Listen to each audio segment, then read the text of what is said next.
Well, good afternoon, good morning, good evening, wherever you are around the world, and welcome to another Hosting.com Agency Success live stream. My name is Nathan Ingram. I am the host and agency trainer here at Agency Success Community with Hosting.com. I'm so glad you're here today. If we've not met before, I'm so glad you're here. I run an agency myself, and I've been coaching solopreneurs and micro agency owners for more than 10 years to help them grow their businesses, to support whatever the goals are that they have for their lives. And what I can tell you is this: of all those that I've had coaching conversations with over the last 10 years, the ones that were the most successful had at least this one thing in common. They were laser focused on building recurring revenue in their business. Recurring revenue can mean better clients, less stress, and more freedom. And what I want to talk to you about today is how to shift your mindset here on this topic, or improve what you're already doing in recurring revenue, because it really, truly can completely change your business. Recurring revenue isn't just another strategy. It really is the difference between survival and real success in your business. So here's where we're going over the next hour or so today, if I can get my slides to cooperate. Here's our overview. We're going to talk first about establishing the recurring mindset, why recurring revenue is so important in the business that you're creating. We're going to start next with unpacking the very first place that most web people would start, and that's with a WordPress care plan. Then we're going to talk about how to create more recurring revenue services for your business. Then how do we maximize that recurring revenue strategy so that we build it more and more in other areas in our business? And finally, I'll leave you with just a bit of vision of what the difference truly is that recurring revenue can make in what you're doing with your clients. So if you're just joining us, several more folks have come into Zoom. I'm going to share one more time the link bundle in the chat. You'll find the 2 Google Drive links there. First, the slides for the slide deck, everything you see on the screen, you can download those, as well as a packet of worksheets that we'll be talking about later on in the live stream today. So all those are waiting on you there in the chat. We should also have time for Q&A after we finish the presentation. I would invite you to ask those questions using the Zoom Q&A button. Just mouse over the shared screen and click the Q&A button, and that will open the window for you there. We'll take those questions at the end in the order of upvotes they have. So you can mouse over someone's question and click the little thumbs up icon, and that's the order in which we'll take the questions at the end. All right, so let's talk about establishing this mindset of recurring revenue for our businesses. And really, sort of the thesis of this whole talk is that recurring revenue is the foundation of a successful business. It is virtually impossible to survive as a web business without a recurring revenue strategy. It is virtually impossible to survive long-term without it. Now, there's reasons for that. If you're not building recurring revenue as an active strategy on how you're making money, then you're completely dependent on sales for survival. Now, you may be one of those people for whom sales is an easy thing. But in my experience over the years and working with many, many web professionals around the world, that's generally the outlier. Most of us got into this business for the tech. And we're not, really great at cold calling and sales and bringing in tons of business that way. We do okay once we get in front of a client, but selling is not really our forte. And if you're not building recurring revenue into your business, you're really forcing yourself to depend on sales and new projects for survival. Not only that, you're at the client's mercy to supply the assets and approvals that you need so you can finish a project and get paid. And that puts you in a very interesting position sometimes. If we had to do a quick poll in the chat right now and say, how many of you right now are waiting on the client to supply some asset or approval so that you can send an invoice and get paid? Just give me a yes right there in the chat. I bet we'll see a few at least. And without recurring revenue, we're at the client's mercy. Also, we're simply living project to project. And that is a very difficult, stressful place to live. If you're Trying to build a business without recurring revenue, it truly is like working without a safety net. Even if this year, for whatever set of circumstances happen, if this year you were to have your best year ever and you knocked it out of the park and you did, huge revenues, if you don't have recurring revenue built into that, in January, you start at zero again. It's a very difficult way to run a business. Also, without recurring revenue, you get what I call the disappearing web developer syndrome. And you've probably all, at some point, if you've been doing client work for any amount of time, you've probably run into this invisible web developer, right? They were around, they built a website for your client, and then poof, they're gone, right? And I don't have real statistics about this or some great study, but what I can tell you is that as I've poked my nose into some of these situations over the years, what I've discovered was a common trend. Web developers that disappeared started out building websites, but for whatever reason, they couldn't make the business side of web development work. And so they went off and got a real job working for somebody else, and they disappeared. They left their clients hanging, and their clients can't log into the website. They don't have access to their domain name. They don't know any, right? And so the poor client gets left holding the bag. I'm convinced that so many of these disappearing web developers disappeared because they were living project to project. They didn't build in recurring revenue, and they got tired of it and just went and got a job. So you will build a much more robust and long-term business if you work your way, if you work into that business a strategy for recurring revenue. Now, one of my business mentors, who was a jack of all trades entrepreneur, lived next door to me when I was in high school and college. He asked me a question back in the late 1990s. At that time, I was building websites, living project to project. And he asked me this question when we were just talking about business one day. He said, Nathan, is every dollar you make the same? And, on face value, that's an easy question to answer. Well, of course, a dollar is a dollar, right? But he said, no. The more predictable a dollar is, the more valuable it becomes. And that was huge insight for me, because what he followed up with was this. Back in those days, I was selling $2,000 websites and really happy about making money doing something I enjoyed. And what my friend Pat said to me was, listen, $2,000 websites are great. What you really want is $200 a month to manage them. And I didn't fully grasp the wisdom in that comment at that time, but I took his advice and started building in monthly management packages way back in the late 1990s for the websites I was building.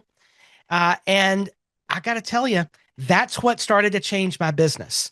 And over the years, what I've realized is this is not a unique strategy to web businesses. I mean, take a look at these two brands. Some of you, if you're as old as me and you're from the United States, you remember the one on the left, old Blockbuster Video. We used to go there every Friday night. My family would load up the car, go to Blockbuster, rent a VHS tape, whatever.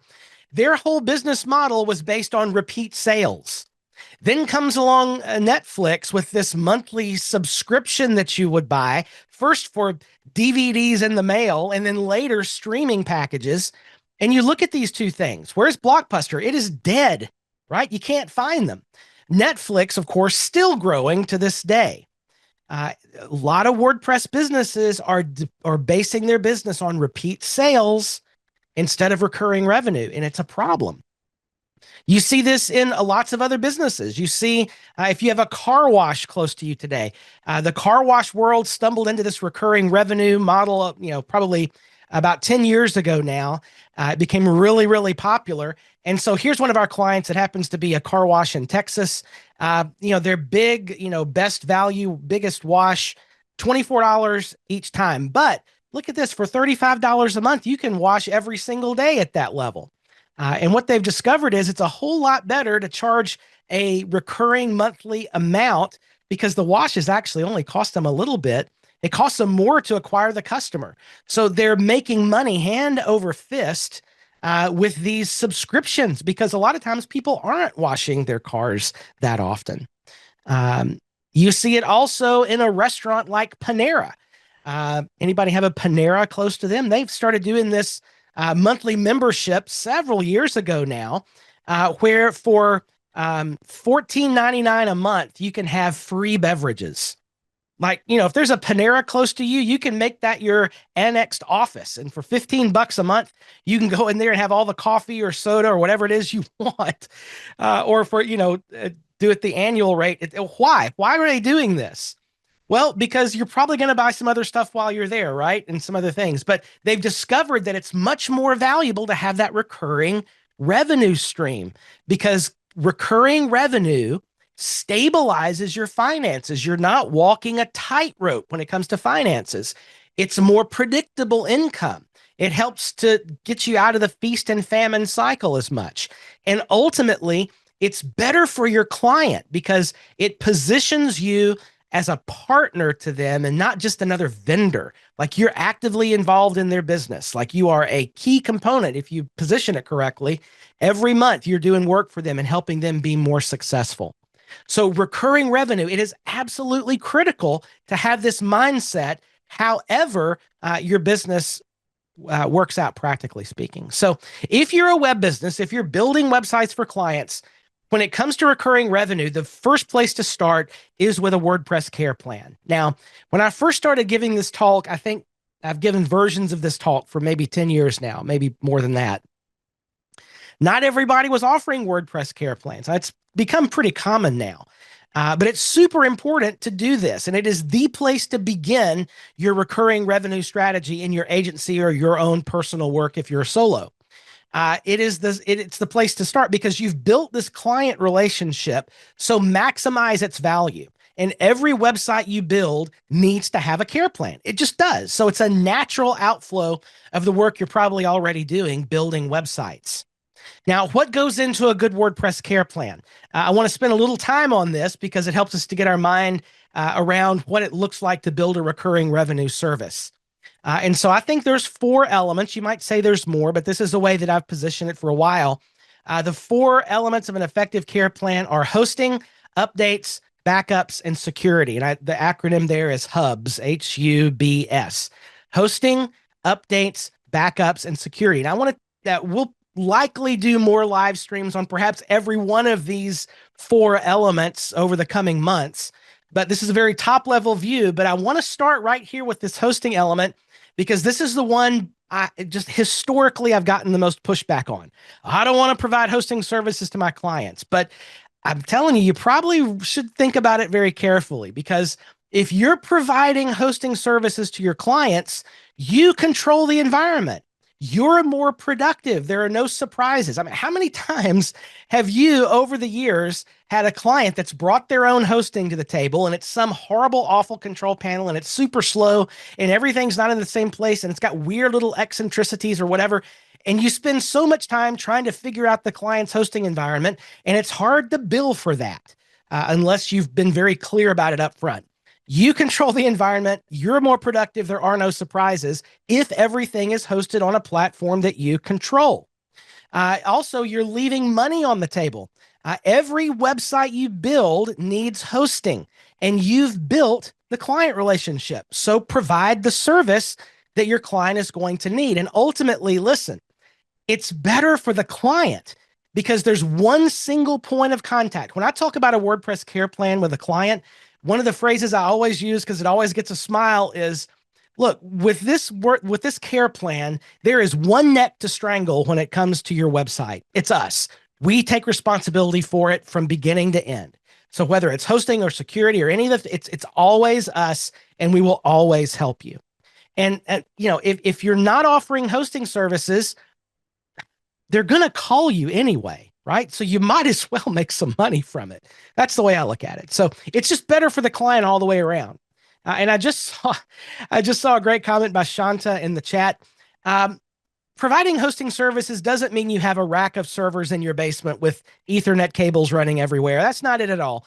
The idea is to partner with a trusted web host and host websites on your own platform, something that you have designed and created, and here it is, and you've got a hosting company that's supporting you in this.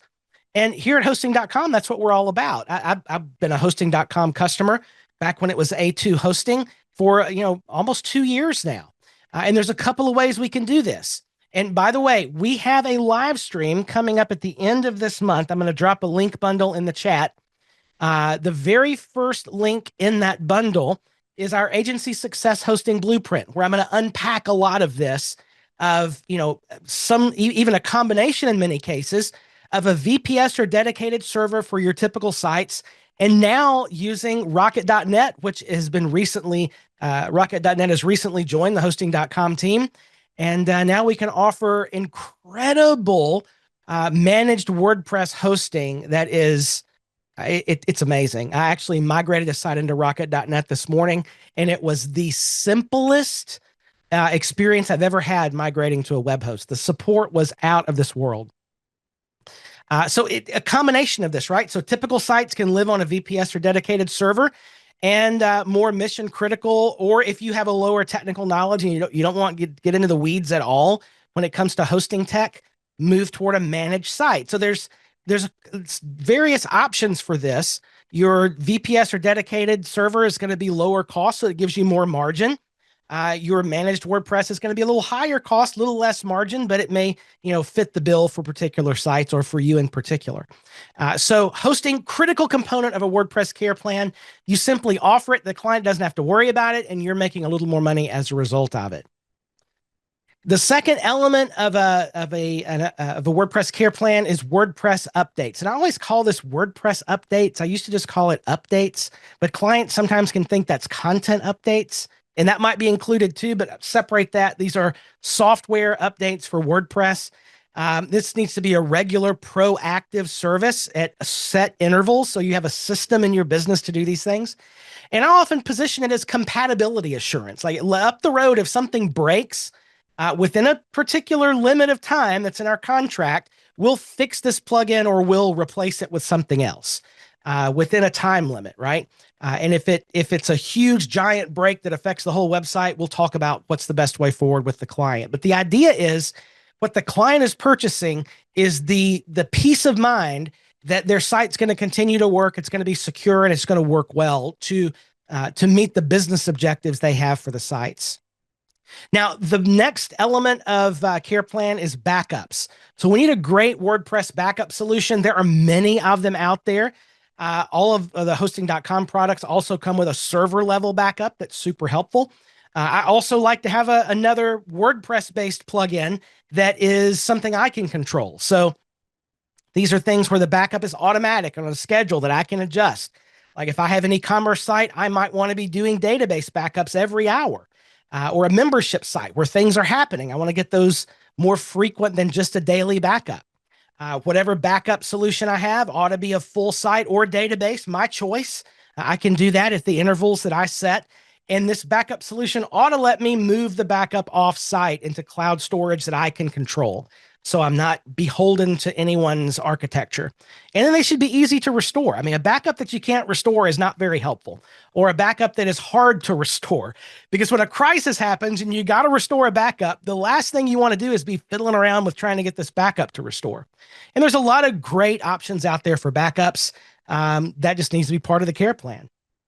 And finally, WordPress security services. This is a multi-layered approach for us in my agency. This will definitely be something we'll be doing future training on. But starting out with network security, like at the Cloudflare or DNS level, a good SSL certificate. Make sure the host that you choose has host level security, like a good internal firewall and active malware scanning.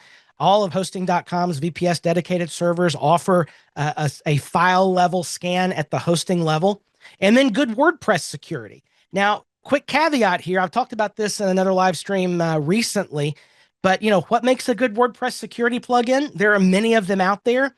And unfortunately, many of the WordPress security plugins that are around are doing things that really belong at these other levels, like firewalls and file scanning.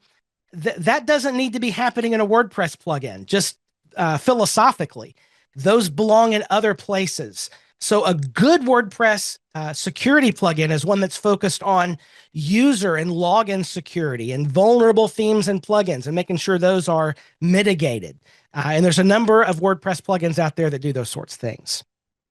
All right. So that's the Hub's approach, right? This is our WordPress care plan. Now, what I can tell you as we're getting into the next section here on pricing and selling is that when it comes to WordPress care plans, you are selling benefits, not features.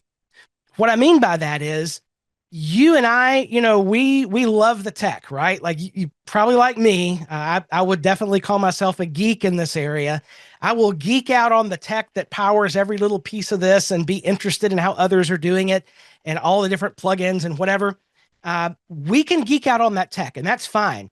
But to the client, it usually doesn't matter. What they're after is peace of mind and results. Like, is my website going to go down? Are you going to keep my website from getting hacked to the best of your ability, right? Like, is it going to be fast? Those are the benefits. If you use the word gigabyte at any point during a conversation about a care plan, you're probably doing it wrong. It's about peace of mind for the client. So let's talk a little more about pricing and selling these WordPress care plans. Now, one of the things that I've noticed over the years is that your price where you sell your website is going to affect the price that you can charge for the care plan. In other words, if you're selling $1,200 websites today, first of all, my goodness, raise your prices, but you can't charge $100 a month for a $1,200 website. You just can't do it. So that's what I'm saying by the website price is going to affect the price you can charge for your care plan. And so I've had this slide in as I've done this talk in other places, and I've gotten some pushback on it. But what I want to say is this is not like Nathan said you should charge this much. This is suggestions, just starting points, at least to think about where others are in terms of their care plans. In general, as a rule of thumb, as a suggestion, if your websites are under $3,000, you can probably charge in the range of about $75 a month. Now, does that mean the value of the service you provide is higher than $75? Maybe. My point in this slide is a client that's only going to pay $2,500 or $3,000 for a website is not going to pay much more than $75 to $100 a month. They're just not. So it's the client mindset, the pricing mindset that affects this. 3,000 to 5,000, maybe $100 a month, 5,000 up, 150 more a month. Let's do a quick poll in the chat. What are you charging for your entry, your basic? If you have a basic website, what is the basic starting price of your monthly care plan if you're offering care plans? Will you share that with us there in the chat? I think it'll be helpful. All right, Auxilium is 259 pounds, 69, 50, 280, 50, 80. Yeah. So I'd love for more to share just so folks can get an idea of what others are charging. I think that's helpful. There's some 129, 300, 75. Yeah, for us on our agency, it's $150 a month. Is our base care plan for the most basic website that we sell.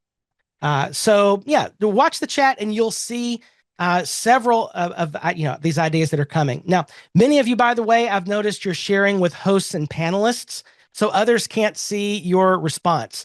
If you'd like to share it with others, I'd recommend that. Just change the little blue drop down to everyone. So that can be a benefit to everyone that's on. Yeah, great.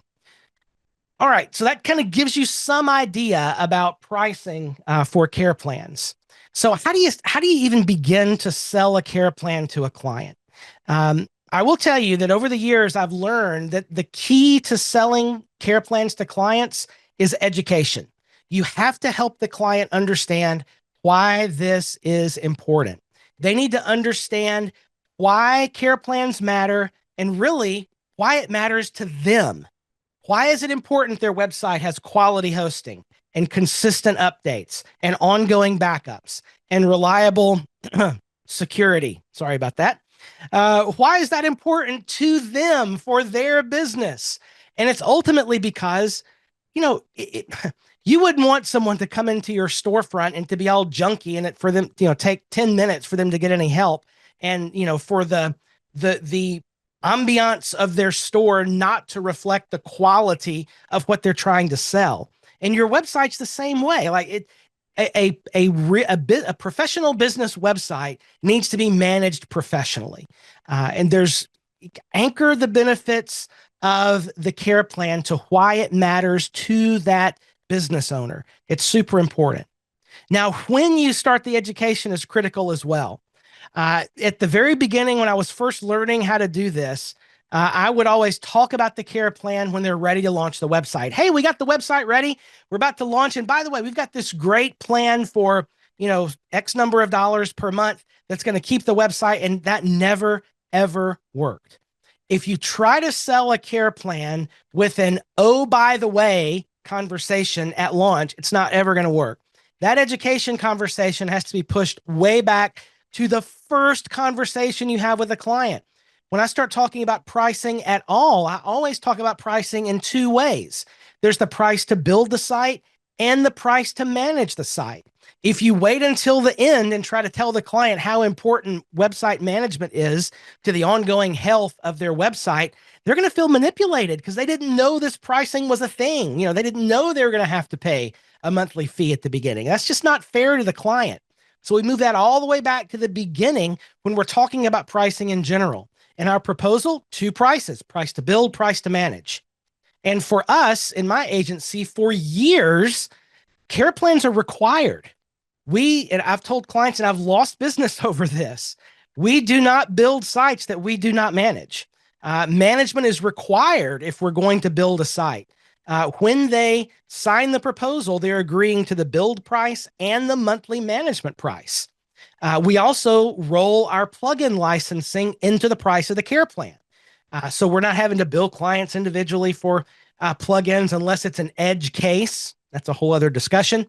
But in general, we're building from the same stack of theme and plugin, and all that licensing is built into the care plan. If they ever want to leave the care plan, they're going to have to license those plugins. So building and managing a website is a comprehensive, consistent solution for all of your clients. That's my recommendation, is to make the care plan required. Now, if you don't want to do that, you can approach it with options. And this is the way I used to phrase it to clients. Care plans are important. Your website needs to stay secure and healthy. So you can do nothing about that, and eventually your website's going to get hacked and break. Or two, you could do it yourself. And, we'll give you a checklist of what you need to do to keep your site healthy. By the way, a great resource for that is the Website Owner's Manual from my buddy Kyle at the Admin Bar.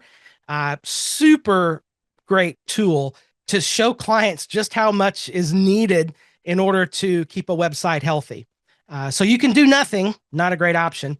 You could do it yourself, and here's a list, or we can do it for you. It's a minimum investment a month, and we'll just take care of all this for you so you don't have to know anything about it or learn anything about it. 3 is your best option, right? So if you want to make it optional, that's a way to package the conversation. So WordPress care plans are sort of the core of our recurring revenue strategy, but our recurring revenue doesn't need to stop there. Let's talk a little bit more about other kinds of recurring revenue services that we could create. So here's a common mistake. And listen, I've heard versions of this 100 times, maybe not 100, a lot over the last 10 years of having coaching conversations with agency owners, right? They've learned how to do a thing, so now they want to sell the thing to their customers. Sounds logical, right? I can do a thing, so now I want to sell a thing. I've watched a webinar, I've read an article, I've bought some shiny new tool off of AppSumo or whatever, I've taken a course, and now I've learned how to do this. I have this thing, and now I want to try to sell this to my clients. That might work, but it probably won't work. It needs to come from the other perspective. So when you think about creating other recurring revenue services for your business, here's the questions to ask. Number one, and the most important, is to ask the question, what do my customers actually need? I need to know my customers well enough to understand what their needs are in their business. Even if they can't articulate them, like I can see it and I know they're having this pain point. What do my customers need? And then what are the services I can create that meet those needs? And then what are the resources I need to perform those services? See, if we start with I can do a thing, so let me sell a thing, that starts down here. Like I've got this thing, and now I've got to work upward. Instead of starting with a problem the customer already knows they have and building out a solution for it, you're going the wrong way and it's harder to sell. So, what are the things that your customers need? So, something to watch out for. When a client has a problem, it's an opportunity to create a service to solve the problem. So, what problems are your customers experiencing? Or you might think about it this way. As you're doing your thing, if you find a problem in one of your internal processes, it's an opportunity to create a service to solve the problem.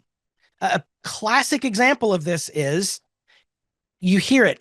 You get a bunch of web developers together in a room, and eventually people are complaining about clients not supplying content, right? Or assets or whatever. We even did a little poll. People are waiting on clients in the pre-show, waiting on clients to supply an asset. So if a client is having trouble writing content, it's an opportunity to create a service to solve the problem, which means bringing in a copywriter or getting some AI involved or whatever it's going to be for you. And that you do that for extra money, right? It's a problem the client is experiencing. I can't get this stuff done. So we're going to offer a service to solve the problem. This is how you build services in your agency. It doesn't start with, I've learned how to do a thing, so let me try to sell the thing. It's, what are the problems I know my client is experiencing? And now I can go to them and say, I know you're having this pain, and here's how we have a great solution for it. And then it's so much easier to bring the clients toward, purchasing the service. So I've put together a tool, I've used this for quite a while now, to help you create more services for recurring revenue. Now I'm going to drop in the links here in the chat once again, if I can do that. There we go. So these worksheets that are about to be on your screen are the second link in that link bundle. You can download the slides, but the second link in the link bundle, the recurring revenue worksheets, it's 6 pages. It's a PDF of 6 pages. And there is a blank sheet, an instruction sheet, and an example for each of the 2 worksheets that are in this packet. All right. So the first tool is what I call the services generator.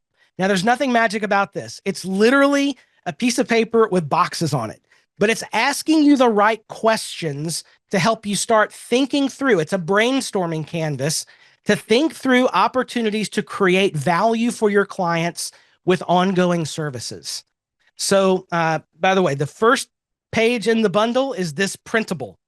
You can print this out and just print it out blank. The second page is this one where there's some instructions. So customer segment, who is the customer? What kind of customer is this? What is the work this customer is trying to accomplish? In the gains column, what would the customer gain if this work was done effectively? Like, what are the benefits of this to them? And then the pains column, what are the pains that the customer is having while trying to do this thing? And then the solution, how can you address the customer's pains in this work so they realize the gains? Okay. Now, those are the instructions. Let's give a couple of examples. I realize this may be a bit small. I can't really zoom this in though. So our first customer segment is small business. Well, the small business, this is going to be our WordPress care plan example. Oh, they need to keep their WordPress site and plugins up to date. Great.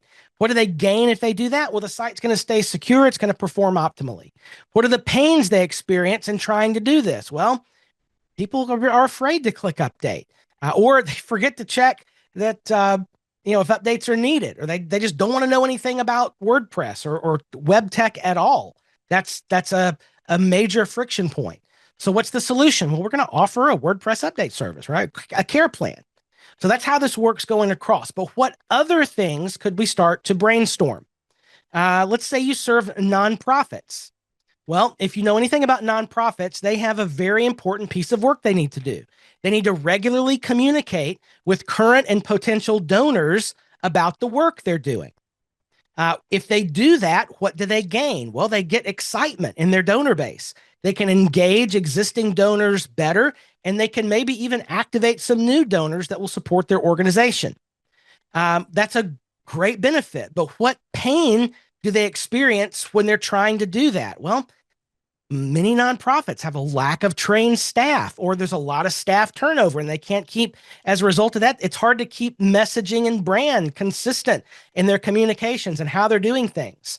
And so what an enterprising agency might do is come in and suggest an email marketing campaign service where you're going to manage ongoing email marketing communication with the donor base and coordinate that with some website content. So that's a great solution.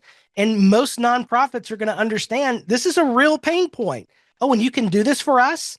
Let's talk about it, right? So that's how this starts to unpack. And so my encouragement to you is to print one of these things off and just spend some time jotting down what are the kinds of clients that you serve in this customer segments and what are the gains and pains that they're experiencing, right? And what solutions could you create?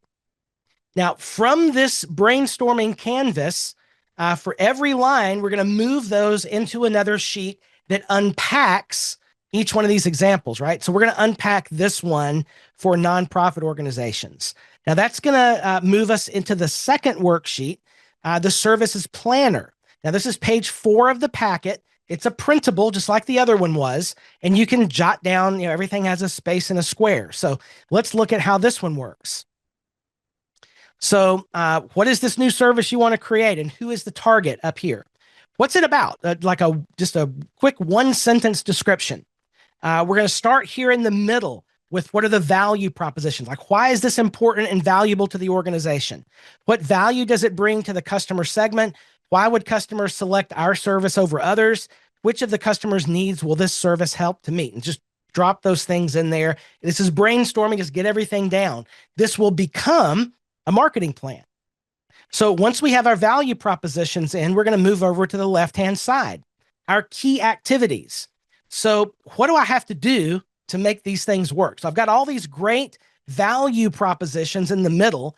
What do I have to do to bring that value to the client? What are the specific tasks that we'll need to perform? Then we look at key resources. What resources, like people, staff, contractors, software, these sort of things, right? What roles will you need to perform? What roles are needed to make all this happen? What contractors to hire? What tools? What third-party services? I see in the chat, Mohsen is mentioning this is similar to the business model canvas. It is, and I've noted that down here at the bottom. Business model canvas is a broader tool. It is Creative Commons licensing, and so I've kind of pulled a piece of that out to use here. So we start with our value propositions. What is the value that's going to be brought to the client by this service? What do I have? What has to be done in order to bring that value? What needs to be in place to do the things that bring the value? Then over here, cost structure. What costs are involved in order to provide the services? And then also don't forget to include your own time here. And then the revenue structure. How should we price this? And maybe multiple price points at different levels, that sort of thing. So again, nothing magic about this. It's just a bunch of boxes, but it's asking the right questions and giving you a space to think through these recurring services that you can build. So let's look at an example of this. This is unpacking further that nonprofit communication email marketing service that we talked about a minute ago. So we're going to call this donor reach, right? And our customer segment is small and medium nonprofits. This is an email marketing service for nonprofit organizations that help them maintain compelling communication with their donor base. Whoops. What are our value propositions?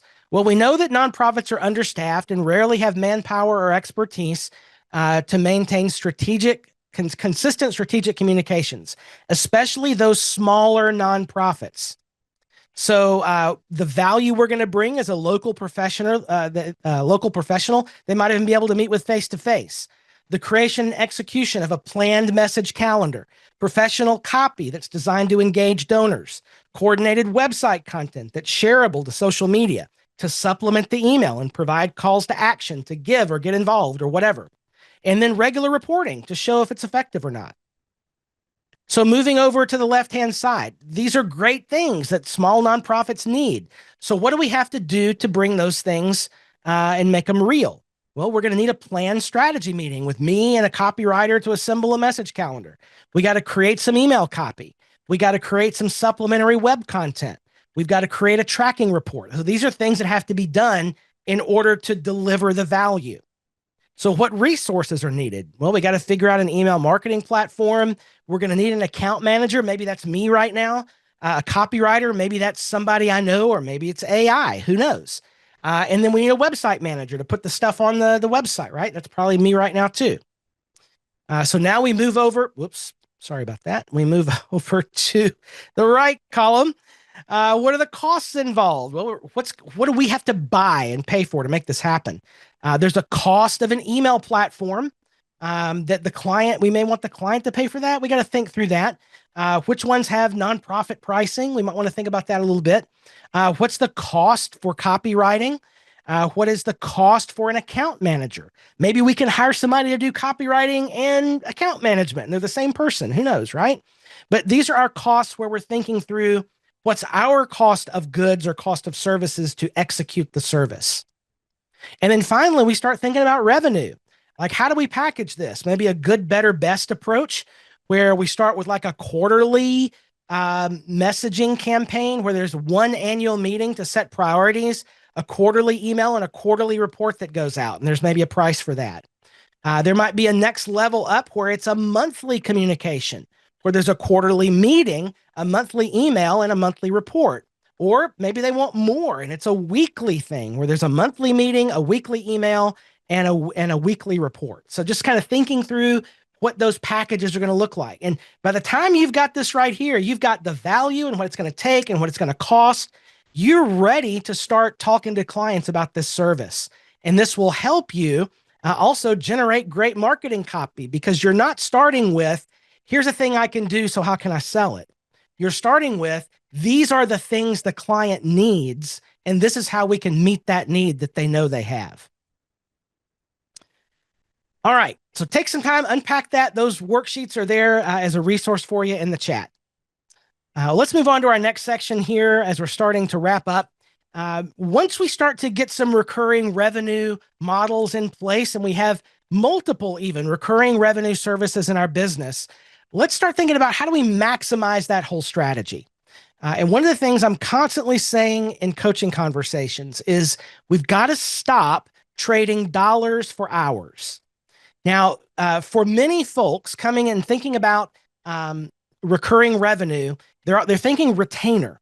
Like there's a monthly time-based retainer. You're buying 2 hours of my time or 4 hours of my time or whatever.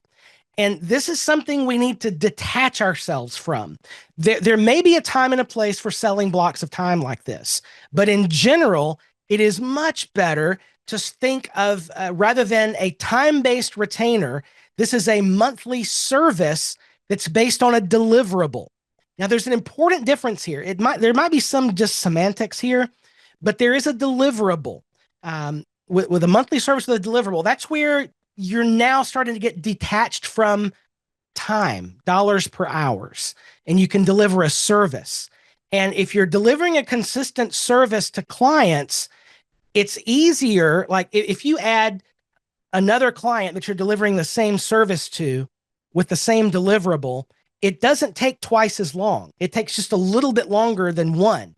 And so it's easier to grow and scale with a monthly consistent service rather than a time-based retainer, because at some point you're going to run out of time. It's much easier to introduce tools and automation and other providers that lower the actual time needed to deliver the service. So think about it this way, not dollars per hours, but a service with a deliverable for a cost. That's really a game changer when you start thinking about recurring revenue services and pricing. When you're dialing this in more and maximizing your recurring revenue, it's all about consistency. Consistency in the tech stack that you have, the hosting platform you're using, the tools that you're using throughout your business, the theme and plugin stack you're building sites with. Having all those things consistent makes management easier. Consistent tools and platforms let you make checklists. It's going to multiply your time. Services are the same way. This is really important.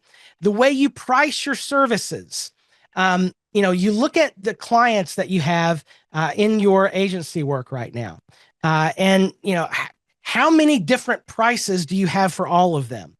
It may be that every one of your clients has a slightly different price, And while that's okay, it's not the best. Like it'd be much better if we had clients that were being billed consistently, the same amount and at the same frequency.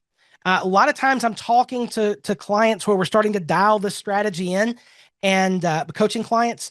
And my goodness, it's like they're having to bill for time and having to figure out invoicing, and their billing was taking, my goodness, just hours and hours every month instead of streamlining services and billing and those sorts of things where there's simply a card on file that gets hit for the same amount at the beginning of every month.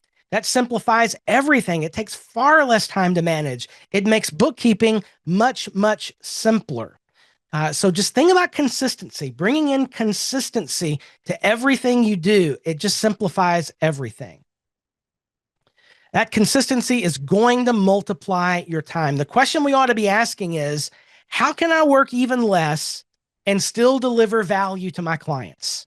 It's a huge question. Like, what can I do with this recurring service, my website management service, just starting somewhere? What can I do to optimize, to automate, to whatever, so I can work even less time, still deliver the value, and even make more money? Less time, more money. It's going to scale, and consistency with the way you're doing things will bring this kind of recurring revenue growth with less time over time. Now, as we're starting to wrap things up, let me leave you with this little bit of vision. If you do these things well in your business and recurring revenue becomes just a philosophical part of the way you build your business, there is an incredible difference that will make in your business. So I've got a little visual here. So every month you have a certain amount of expenses that come into your business, what you pay yourself, the cost of your tools, all the things, right? And that money's got to go out every month. That's what's called your burn rate. You're burning through that much money every month. And for a typical agency, and we did a quick poll in the chat as we were getting started of approximately what percentage of your overall business revenue was recurring versus project-based. And most of the folks are between 40 and 60%. And that's pretty typical. Usually when I start working with someone, it's a lot less recurring revenue than that.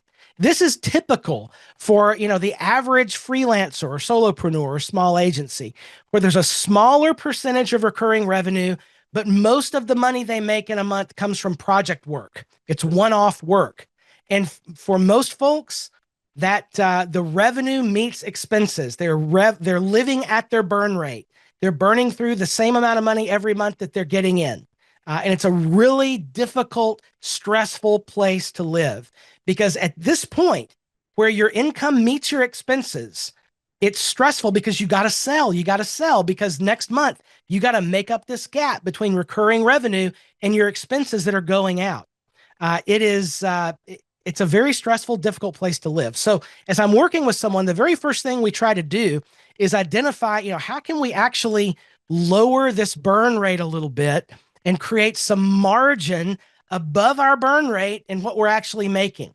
And those are some difficult questions to answer, right? Like, how can we lower expenses? What personal expenses can we eliminate? What business expenses can we eliminate? But the goal is to start to create a little margin above that burn rate. Then as we go on a little bit more, without really increasing the amount of our project revenue, but if we're lowering our expenses and growing our recurring revenue, look here, there's much less project revenue that's needed to pay our bills. We can increase our margin even while that project revenue might be staying the same without selling anymore. But margin is going up because expenses are going down and recurring revenue is going up, focusing on building that recurring revenue. And over time, this is what we're trying to get to.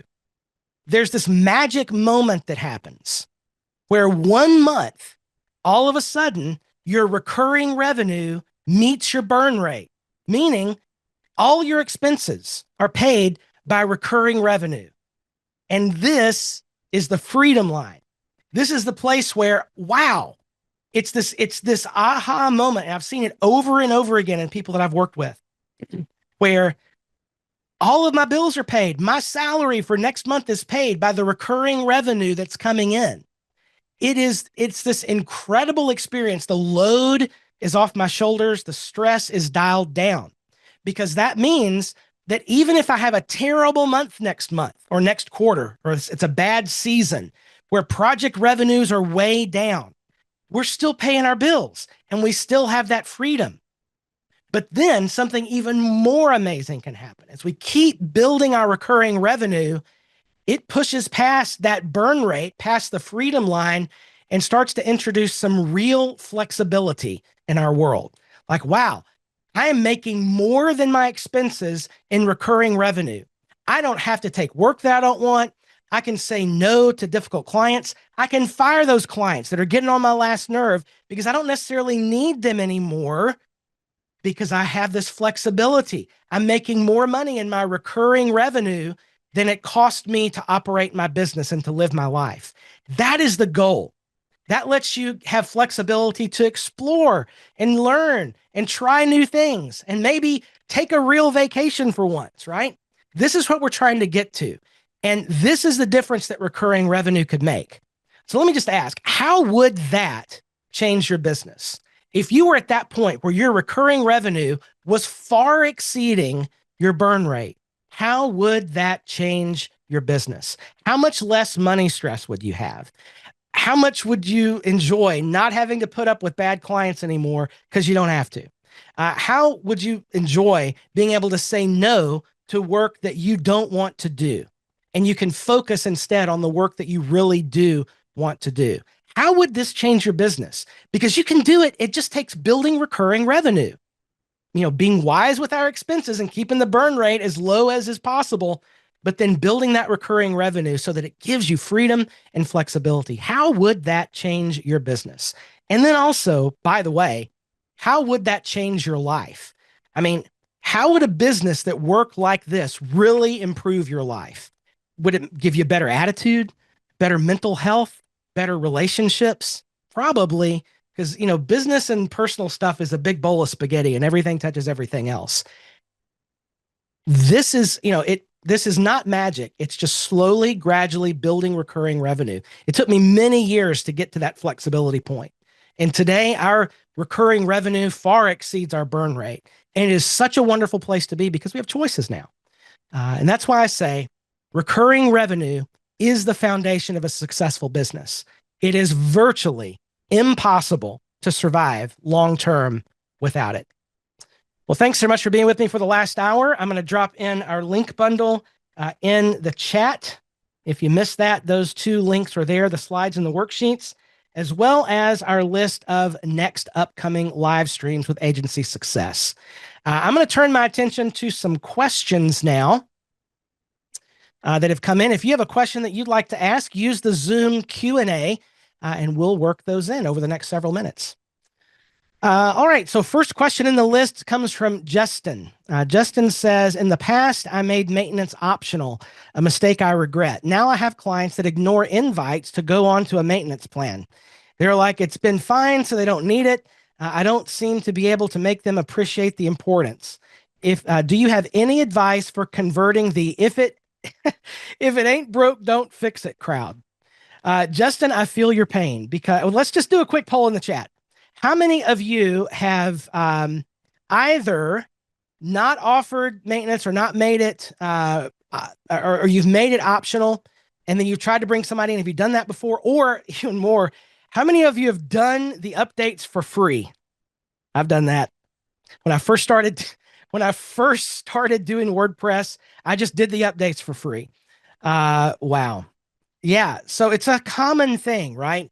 So what do you do? And it's interesting here because I wonder if those slides are hidden in here or if I deleted them. There used to be a section of this presentation where I talked about exactly that. Oh, look, no, it's gone. So basically, I had a slide for this at one point. So Justin, it's a great question. It's something that I think most folks have struggled with in some way at some point. And my advice to you is this. I would just go to them and say, I will not be able to be responsible for your website after such a date if you don't sign up for a maintenance plan. And if they choose not to, they choose not to. And you just have to start from where you are with new clients and help them understand the value of a website care plan, it's kind of like when you try to introduce the care plan at launch as an, oh, by the way, it's really, really difficult to convert those folks into paying clients. So I guess, the question, Justin, I would have for you um, are the sites just not being updated at all now? Or are they doing it themselves? If they're not being updated, the clock is ticking, because they, eventually one day they'll wake up and their site is full of content they probably don't want there. Yeah. So if they're not doing the updates at all, it's always going to go back to education, and you have to help them see the value of it. But if they don't want it, they don't want it. And it's really difficult to drag a client backwards into this new paradigm. So start from where you are, is my recommendation. Yeah. All right. Next up is Alvin. Alvin is asking recommendations for how much to charge for including plugin licensing into care plans. Usually I get clients to purchase their own licensing to avoid the headache. Yeah. So Alvin, what I would recommend, let me just back up. At a principal level, licensing helps to keep clients in a care plan, because when you show them how much it's going to cost to license these great plugins and whatever that you're using on their site, it really makes more sense to keep the care plan in many cases. So, what I try to encourage agency owners to do is to invest in these, unlimited site licenses for the primary tools that you use. If you can get a lifetime deal, great. Most plugins aren't doing that anymore, but just find, in your stack, there will be several kinds of plugins that you're going to want to have professional licenses for, like your favorite block set or page builder, a forms plugin, an image optimizing plugin, a performance plugin. These are the basic things that you're going to want to have as part of every website build. And so, having an unlimited site license for those lets you build as many sites as you want. And if they want to leave, they'll have to license those things themselves or replace them with something else. Does that make sense, Alvin? Great. Next up is Steve. What are the most common terms for a care plan cancellation for the client and the business? Great question. Ours is 30 days. If a client, for whatever reason, really pushed against that, I'm just philosophically, I'm not going to keep a client around that doesn't want to pay. If they want to leave, it's not worth the hassle to keep them around. By contract, it's a 30-day notice. I'm interested in what others would say in the chat. Does anybody have a cancellation policy or minimum 30-day, 60-day, whatever? Yeah, Jamie's saying 30. I think 30 is pretty common, Steve. It's a great question. Another piece is that care plan payments are not refundable, period. It just keeps me out of the bookkeeping. Yeah. Kamel, how to keep clients long-term? Do we try to offer a cancel anytime plan or yearly? So that is essentially the same question. I have always just kept clients monthly. What I will say is this. If at some point you go to sell your agency, recurring revenue has value, right? And there are other agencies that like to grow by acquiring website care plan customers. And so if you have a contract with your clients, then the multiple you can charge is higher if you go to sell to somebody else. That being said, I've always just had a 30-day out. Matt, building recurring revenue often means building business. What are the lead sources you find the most productive in 2025? The lead sources, not including word of mouth and referrals from happy clients. So thanks, Matt. So actually, I build my business exclusively by referral. I always have, and I have a process for that. It is not a hope clients, hope referrals come. There's a strategy to it. That will be one of the things. I think it's on our calendar, actually, on our planning calendar. I'll be talking about that strategy of intentional referral marketing, I think, in a couple of months.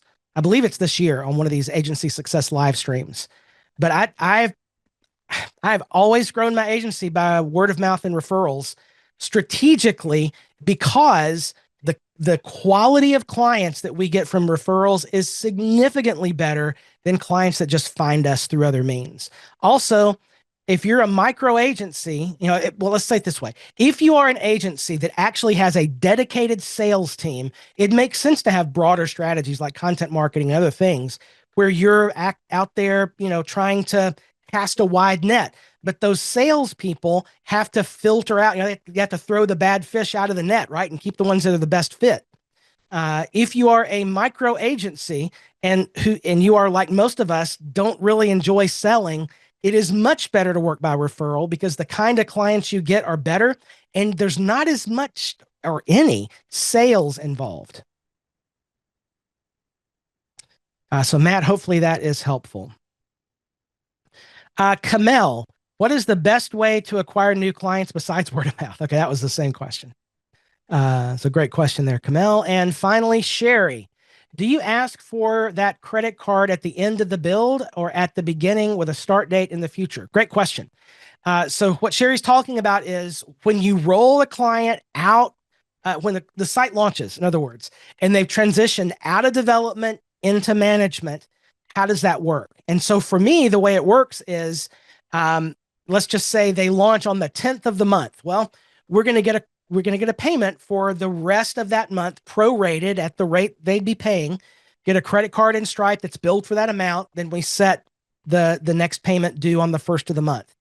This goes into the slide where I talked about consistency in billing. All of our website management plans are due on the first of the month in which services are performed. And so all of our payments hit on the first of the month. That's better for our bookkeeper. It's better for cash flow. We know what we're, planning. It's a consistent cash flow. And so we get a prorated charge to the beginning of the next month, and then that card gets a subscription attached to it in Stripe. Yeah, and they get billed the first of every month. So Sherry, does that answer your question? Great questions, everybody. We're a few minutes over, but hopefully this has been a good investment of your time. I'm going to drop in one more time the link bundle and also the next set of live streams that are coming up. We did talk a little bit about a website hosting as part of a care plan. And on the 30th of this month, that's 2 weeks from today, I'll be doing a live stream called the Agency Success Hosting Blueprint. We'll be talking about using hosting.com's VPS and dedicated servers along with Rocket.net's managed WordPress to, how do we build out a good hosting offering for our clients based on these wonderful tools that hosting.com provides for us. So those links are there in the chat. Also, all of these replays are available on the hosting.com YouTube channel, and that link is there in the chat as well. You'll see a playlist for Agency Success that has all of our replays for Agency Success, as well as office hours. So if you have more questions that come up about this or any other topic we've discussed, every Thursday is my open office hours here at the same time. That's 2 p.m. Eastern time. I'm here to do questions and answers live about anything, tech, business, whatever you want to talk about. That's every Thursday, and the link to join those office hours is also there in that link bundle in the chat. Well, thanks again for hanging out with us today. I will see you back on Thursday for office hours here on hosting.com's Agency Success, where we go further together.